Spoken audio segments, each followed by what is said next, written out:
نحمدہ و نصلی علی رسولہ الکریم اما بعد فاعوذ باللہ من الشیطان الرجیم بسم اللہ الرحمن الرحیم رب اشرح لی صدری ویسر لی امری واحلل عقدۃ من لسانی یفقہوا قولی رب یسر ولا تعسر وتمم بالخیر اللہم فقہنا فی الدین۔ سورۃ البقرہ آیت نمبر۔ بسم اللہ الرحمن الرحیم رب اشرح لی صدری ویسر لی امری واحلل عقدۃ من لسانی یفقہوا قولی رب یسر ولا تعسر وتمم بالخیر اللہم فقہنا فی الدین۔ سورۃ البقرہ آیت نمبر 127 لفظی ترجمہ روٹ ورڈ۔ بسم اللہ الرحمن الرحیم رب اشرح لی صدری ویسر لی امری واحلل عقدۃ من لسانی یفقہوا قولی رب یسر ولا تعسر وتمم بالخیر اللہم فقہنا فی الدین۔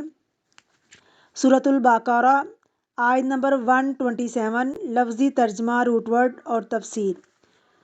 وعید اور جب یرفع بلند کر رہے تھے ابراہیم القواعدہ بنیادیں من البیتی گھر کی و اسماعیل اور اسماعیل علیہ السلام ربنا رب ہمارے تقبل تو قبول فرما منا ہم سے انکا بے شک تو انت السمیع العلیم تو سننے والا جاننے والا ہے۔ روٹ ورڈ وائز اور جب یرفع اٹھا رہے تھے رفع یرفع سے یعنی بلند کرنا، بلند کر رہے تھے ابراہیم علیہ السلام القواعدہ بنیادیں، قائد کی جمع اثاثے ستون کے لیے بھی آتا ہے، پیلرز کے لیے بھی آتا ہے۔ کس کس کے لیے آتا ہے؟ بنیاد کے لیے، ستون کے لیے اوپر لے جا رہے تھے، ستون یا بنیادوں کے اوپر کچھ بنا رہے تھے۔ اور اصل میں یہ ہے قاعدہ سے قائد کا معنی ہوتا ہے بیٹھنا، تو بنیادیں اصل میں کہاں ہوتی ہیں؟ بیٹھی ہوئی ہوتی ہیں۔ من البیتی گھر کی یعنی کعبہ کی و اسماعیل اور اسماعیل علیہ السلام ربنا رب ہمارے تقبل قبول کر۔ اب یہ ربنا بھی بہت دفعہ آتا ہے، اس میں بھی یا ربنا اے ہمارے رب اصل میں یہ تھا، اور اللہ سبحانہ و تعالیٰ کے کئی نام ہیں، لیکن جب دعا مانگتے ہیں تو ربنا کیوں کہتے ہیں؟ یہ بھی تو کہہ سکتے تھے نا رحیمنا سمینا، تو کیونکہ اس نے ہمیں پیدا کیا، وہ ہمارا خالق ہے، ہمارا مالک ہے، ہماری باتوں کو سننے والا ہے، ہماری دعاؤں کو سننے والا ہے، تو لہٰذا یہ دعائیں اللہ رب العزت سنتا ہے، وہی ہماری ضروریات پوری کرتا ہے۔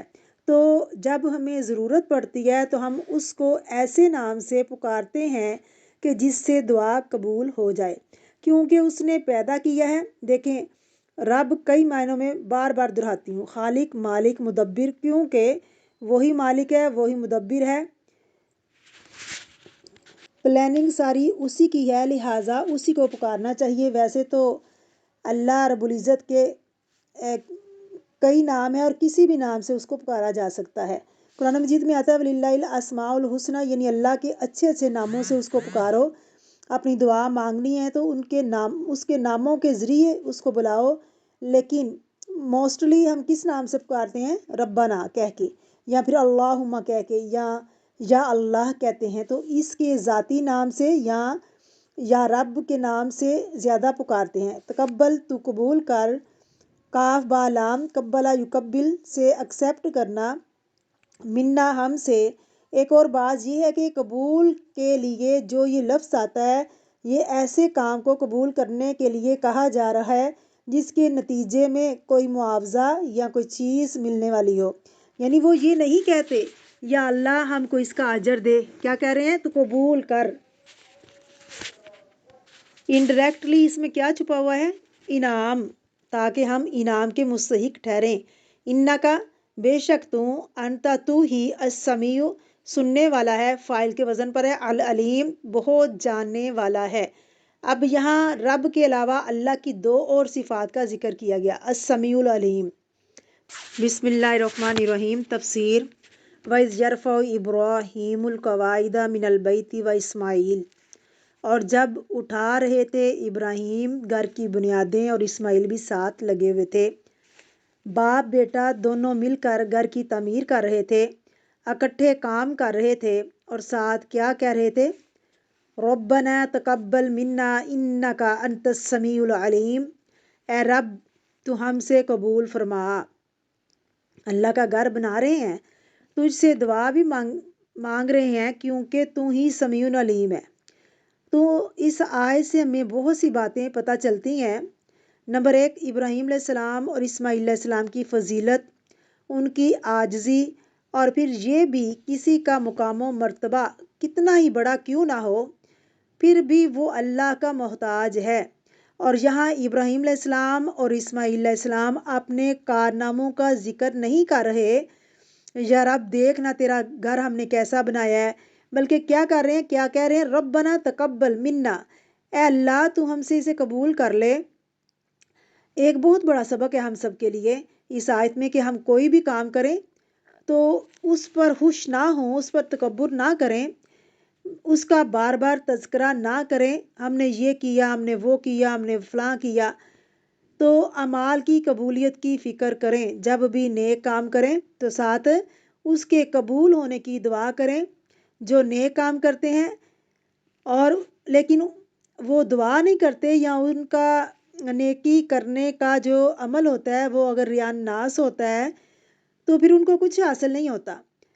قرآن پاک میں اللہ رب العزت فرماتے ہیں عاملۃ ناصبہ، کتنے ایسے لوگ ہوں گے جو نیکیاں بھی کریں گے اور ان کو حاصل کچھ نہیں ہوگا، تھک بھی جائیں گے نیکیاں کر کر کے۔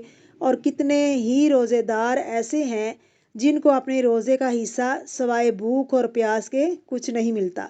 کتنے ہی روزے دار ایسے ہیں جن کو روزے سے کچھ اجر حاصل نہیں ہوتا، کوئی اجر نہیں، کوئی ثواب نہیں، کوئی تقوی نہیں۔ اگر تقوی ہوگا تو اجر بھی ملے گا، ثواب بھی ملے گا۔ اگر دل کے اندر تقوی نہیں ہے، تقوی کی خواہش نہیں ہے، تو پھر سوائے بھوک اور پیاس کے انہیں کچھ حاصل نہیں ہوگا، کیونکہ روزہ رکھ کر روزے کے تقاضے پورے کرنے ضروری ہیں۔ اگر تقاضے نہیں پورے کرتے تو پھر وہ روزہ اللہ کو قبول نہیں ہوتا۔ تو کوئی تقوی نہیں ہے، کچھ بھی نہیں ہے، کیونکہ وہ دکھاوے کا ہوتا ہے، تقاضے پورے نہیں ہوتے۔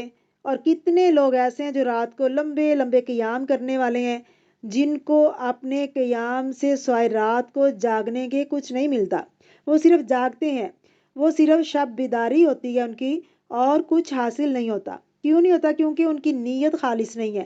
اگر نیت خالص ہوگی تو پھر اللہ رب العزت نیکیوں کو قبول کرے گا اور اس کا اجر بھی عطا کرے گا۔ تو سب سے پہلے تو اللہ تعالیٰ سے توفیق مانگنی چاہیے، جب توفیق ہو جائے تو اس کے اوپر پھولنا نہیں چاہیے۔ تو پھر کچھ کریں تو پھر نیکی کی قبولیت کی دعا بھی کرنی چاہیے، جیسے ابراہیم علیہ السلام دعا مانگ رہے ہیں اور پھر واسطہ بھی دے رہے ہیں کہ تو سمیع علیم ہے، دو صفات کا واسطہ دے کے کہہ رہے ہیں اللہ ہم سے قبول کر لے نیکی،